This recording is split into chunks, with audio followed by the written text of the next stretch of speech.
Na margem sul do rio Tâmisa há uma área chamada Southwark. Fica do outro lado do rio e atravessa a única ponte da cidade, a Ponte de Londres. Na Idade Média, era uma terra de entretenimento com regras próprias. Uma Las Vegas medieval, onde as pessoas iam para assistir à isca de ursos e touros, visitar teatros, tavernas e bordéis. E a pessoa que mais ganhava dinheiro com todo esse caso desreputado era um bispo de alto escalão da Igreja Católica. A vida era mais simples na Idade Média. Embora você pudesse ser derrubado por uma infecção dentária, pelo menos não precisava se preocupar em ligar acidentalmente para o seu ex-bêbado ou descobrir que seu número de telefone, endereço e outros dados pessoais estavam sendo vendidos para pessoas lucrarem em cima de você. A vida é complexa, mas não precisa ser. Agradecemos ao patrocinador Aura por facilitar nossas vidas, fornecendo um serviço que ajuda a manter nossa segurança online. Se você já pesquisou seu nome no Google por curiosidade, pode ter visto suas informações pessoais sendo vendidas publicamente por corretores de dados. Nem todos temos tempo para monitorar quando isso ocorre, mas a Aura pode ajudar ao solicitar que corretores removam suas informações. A Aura oferece controle parental, gerenciamento de senhas, proteção de dados e mais por um preço acessível. Isso facilitou muito minha vida, pois não preciso me preocupar com golpistas obtendo meus detalhes ou recebendo chamadas robóticas irritantes. Experimente por 2 semanas usando meu link aura.com, Medieval Madness, ou clicando no link na descrição. Bem-vindo ao Medieval Madness, o vídeo de hoje.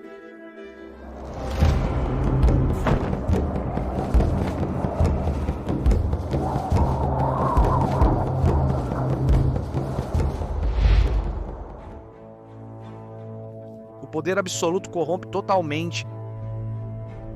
Os bispos medievais de Winchester sempre foram muito formidáveis.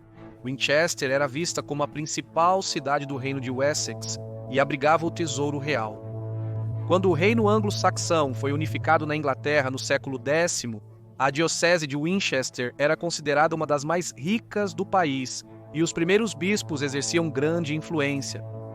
3 bispos de Winchester foram legados papais e 9 também foram lordes chanceleres para o monarca inglês, incluindo William de Wycombe para Edward III e William Gifford, que serviu William II e Henry I. A posição significava que eram o segundo em comando, apenas abaixo do rei, sendo extremamente poderosos. Com esse poder veio a riqueza e possuir grandes propriedades que se estendiam do sul da Inglaterra, de Somerset a Londres, ajudou-os a acumular uma fortuna vasta. A parte bônus do bispo. Parte da propriedade do bispo de Winchester incluía um grande pedaço de terra ao sul de Londres, referido como o Manor de Southwark, e aqui o bispo tinha sua própria casa de cidade de Londres, o Palácio de Winchester. Southwark, tecnicamente em Surrey, estava fora da jurisdição da capital e do condado. Era uma área livre para impor suas próprias regras e impostos, conhecida como Liberdade de Winchester, e, posteriormente, Liberdade do Clink, devido à prisão Clink, construída lá no século XII. O nome Clink se fixou à prisão possivelmente por causa da palavra flamenga para trinco, que é clink com um K. Ou pode ter vindo do barulho feito pelo martelo de um ferreiro ao fixar algemas nos pulsos e tornozelos. De qualquer forma, a palavra entrou na cultura popular como a expressão ser jogado no clink. Fazendo vista grossa, um decreto real foi emitido em 1310 visando regular a prostituição na capital. Todos os bordéis foram fechados e qualquer mulher comum, termo usado para se referir às trabalhadoras do sexo, encontrada dentro das paredes, era punida com 40 dias de prisão. Porém, no fim do século IV, o trabalho sexual era tolerado se limitado a 2 áreas. A Cox Lane em Smithfield, dentro das muralhas, e o distrito de Southwark, fora da cidade. A igreja cristã sempre teve uma relação ambígua com o sexo. Já no século IV e V, Santo Agostinho acreditava que o sexo humano deveria ser usado apenas para gerar filhos, e somente dentro do casamento. Ele via o trabalho sexual como um mal necessário para proteger as mulheres respeitáveis das luxúrias masculinas, afirmando que remover as prostitutas perturbaria a sociedade devido aos desejos carnais dos homens. Acreditava-se que os homens, sendo pecadores, corromperiam as mulheres respeitáveis e até suas esposas, ou recorreriam à sodomia se não pudessem visitar prostitutas para satisfazer seus desejos sexuais. E no século XIII, o teólogo Thomas Aquino comparou o trabalho sexual a um esgoto em um palácio, escrevendo que, cito, retirar o esgoto faria do palácio um lugar sujo e de mau cheiro. Então, durante a Idade Média, envolver-se ou vender serviços sexuais era punido pelos tribunais eclesiásticos, mas quando o bispo de Winchester percebeu o quão lucrativos esses esgotos poderiam ser, foi incrível o quão rapidamente ele fechou os olhos para os ensinamentos de sua igreja. Estufas e gritos. Durante a Idade Média, os bordéis eram conhecidos como estufas, ou casas de estufa, porque costumavam ser casas de banho onde as pessoas podiam ir para lavar e ferver na água quente. Não é surpreendente que sempre houve uma ligação entre sexo e banho público, provavelmente devido a todos esses corpos nus por aí. Em 1417, todos os bordéis foram banidos de qualquer lugar em Londres e seus subúrbios porque a prostituição era considerada ligada a outros crimes, citando que, cito, muitas queixas, abominações, danos, perturbações, assassinatos, homicídios, roubos e outras perturbações comuns, por razão e causa do comum recurso, abrigando e pernoitando, que homens e mulheres lascivos de vida ruim e malvada têm nessas estufas. Essa proibição de todos os bordéis dentro da cidade significava que qualquer jovem medieval em busca de diversão tinha que dar uma curta caminhada pela Ponte de Londres para encontrar seu entretenimento. Afinal, era onde estavam todas as melhores tavernas, teatros e estufas.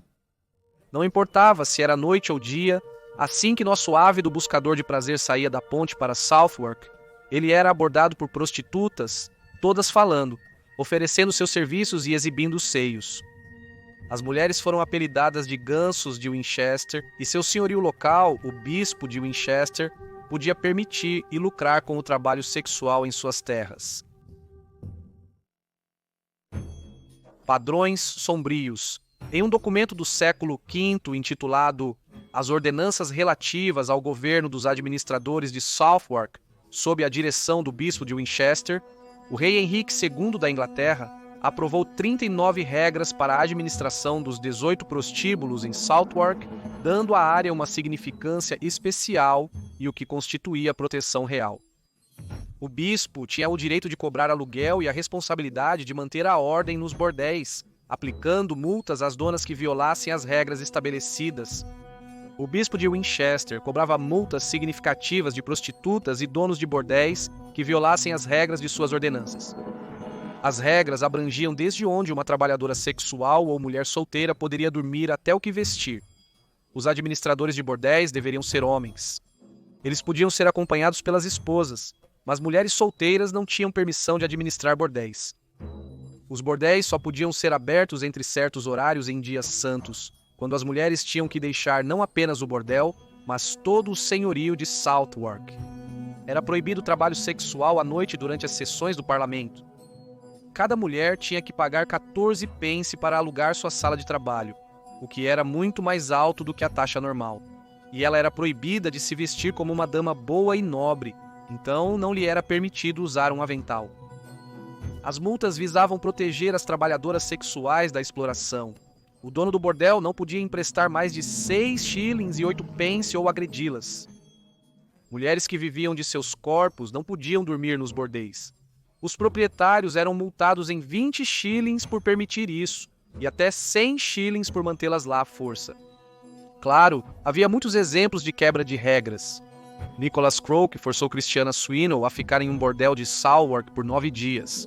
E em 1439, Margaret Hatwick fez acordos com um certo cavalheiro para que uma jovem chamada Isabella Lane fosse mantida à força em um dos bordéis por 4 dias para, citando, ser usada em atos lascivos. O cliente é sempre rei.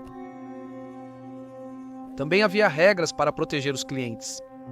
Era proibido às mulheres jogar pedras no rio Tâmisa para chamar a atenção de barqueiros. Elas não podiam fazer caretas ou puxar homens pela túnica ou capuz, tentando arrastá-los para o caldeirão, sob pena de multa de 20 shillings.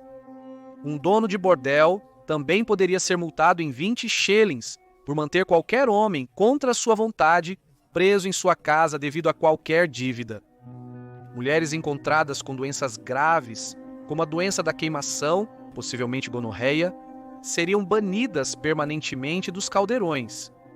Uma das punições mais severas era para mulheres que assumissem um namorado com a intenção de sustentá-lo financeiramente, o que hoje chamamos de cafetão. Por essa transgressão, ela receberia 3 semanas de prisão, uma multa de 6 shillings, uma sessão no banco de cozinhar e seria banida da área de Southwark. Se um proprietário permitisse que uma freira ou a esposa de qualquer homem trabalhasse em seu caldeirão, seria multado em 14 pence. Isso parece bastante leniente, na verdade, para qualquer um que ande por aí e rapte freiras, mas era claramente uma coisa que necessitava dessa regra. Os mortos-párias. Em Southwark, há um cemitério medieval próximo à Ponte de Londres com fortes conexões com os gansos de Winchester. O cemitério Crossbones foi utilizado até o século XIX. No passado, a lei da igreja proibia o enterro de trabalhadoras do sexo em solo consagrado quando morriam. Acredita-se que o bispo de Winchester reservou um terreno em Southwark para o enterro de prostitutas, bebês não batizados e outros excluídos religiosos como os excomungados.